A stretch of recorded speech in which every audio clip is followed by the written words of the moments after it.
Bonjour. La pandémie de la Covid-19 n'a pas toujours été une mauvaise chose pour la prise en main ou bien la prise de conscience de beaucoup d'entre nous. Parce que vous savez, beaucoup d'entre nous sont assises dans une zone de confort, attendant du renfort avant d'effectuer des efforts, ce qui n'est pas toujours correct. Et c'est pour cette raison que beaucoup de personnes ont été dans des entreprises pendant des années et des années sans pouvoir penser à une survenance d'un plan B.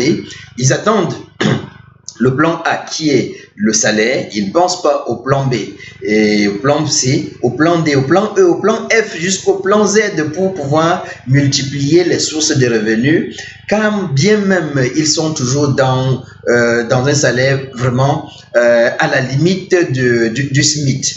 Voilà, donc la COVID-19 a permis à beaucoup d'entreprises de renvoyer certains employés, de mettre certains employés en congé technique, et du coup, ces personnes ont pris conscience du fait qu'ils sont capables de faire des très très grandes choses, de faire des très très grandes réalisations, d'entreprendre et de créer des entreprises. Mais regardons au niveau de la création d'entreprises pour nous poser la question de savoir pourquoi est-ce que beaucoup d'entreprises qui sont créées n'atteignent pas le cap de 5 ans. Mis à part 2 ans, 3 ans, 4 ans, 5 ans, ces entreprises sont tout simplement fermées.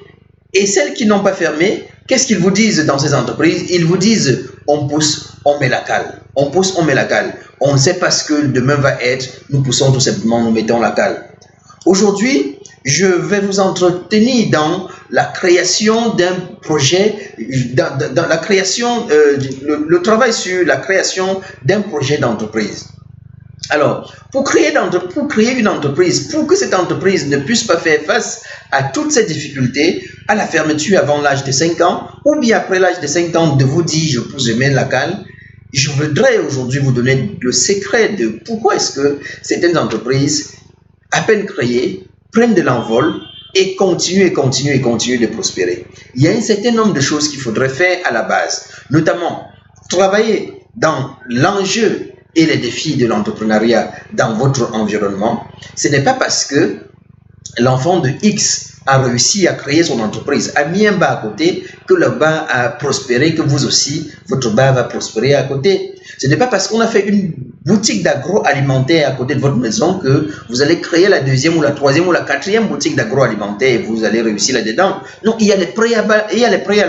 Et dans les préalables, il y a les enjeux et les défis de l'entrepreneuriat. Pourquoi est-ce que vous pensez que votre entreprise, automatiquement, que vous allez mettre sur pied, aujourd'hui va réussir?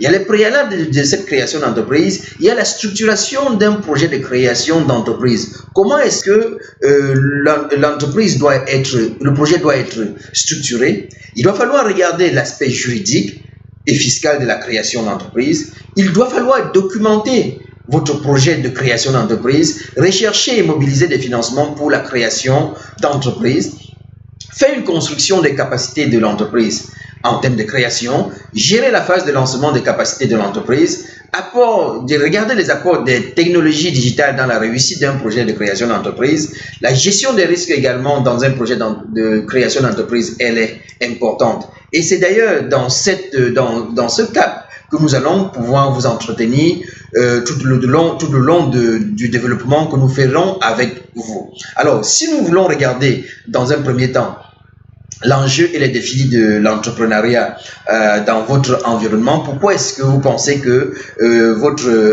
votre entreprise dans votre environnement peut réussir? Vous pouvez regarder et voir dans les enjeux que le taux de chômage est très élevé chez des jeunes diplômés. Il y a plus de 70% de taux de chômage et de sous-emploi dans notre environnement, si nous sommes dans l'environnement camerounais par exemple. Il y a l'économie qui est extravertie. Nous dépendons des pays européens, asiatiques et américains pour subvenir à nos besoins en liens d'équipement, en services à haute valeur ajoutée, en produits pharmaceutiques et en divertissement. Il y a de l'abondance des ressources naturelles, par exemple les terres arables, les vastes étendues de forêts, les gisements de fer, de bauxite, d'or, le climat qui est favorable à l'agriculture dans un grand potentiel hydraulique et avec un accès sur la mer. Si vous êtes par exemple au niveau du Cameroun, il y a un riche patrimoine au niveau du Cameroun culturel qui est de plus de 250 ethnies. Il y a le tissu industriel qui est très peu développé, quasi inexistant dans les entreprises de production des biens et d'équipements. Donc, à regarder cela dans votre environnement, qui est l'environnement camerounais, c'est possible de pouvoir se lancer dans le projet de création d'entreprise et de pouvoir réussir là-dedans. Il y a les barrières culturelles et sociologiques et psychologiques. Par exemple, il y a beaucoup de personnes qui pensent que l'entrepreneuriat, c'est pour ceux qui ont échoué à l'école et du coup, ça vous donne de la latitude et de l'espace pour vous développer et pour exceller là-dedans. Quand on va à l'école, c'est pour trouver un travail dans l'administration ou dans une grande entreprise. Ça, c'est la psychologie de la population dans notre environnement qui a été créé par le système qui est en place. Il faut beaucoup d'argent pour créer les entreprises. Du coup, c'est possible pour vous de pouvoir vous lancer dans cette création d'entreprise. Vous voyez, et si vous n'avez pas ces éléments qui vont vous propulser dans les enjeux, à la moindre difficulté, vous allez pouvoir tout simplement vous fatiguer et vous désintéresser et arrêter ou bien stopper en disant que voilà telle personne, voilà telle chose, voilà les impôts, voilà telle autre chose qui vous a poussé à arrêter. Donc voilà quelques astuces que je voudrais vous donner dans ce projet de création d'entreprise. Et ça, j'ai parlé tout simplement du premier élément qui est l'enjeu de la création d'entreprise dans votre environnement. Si vous voulez la suite de ce développement, rendez-vous tout simplement au prochain développement.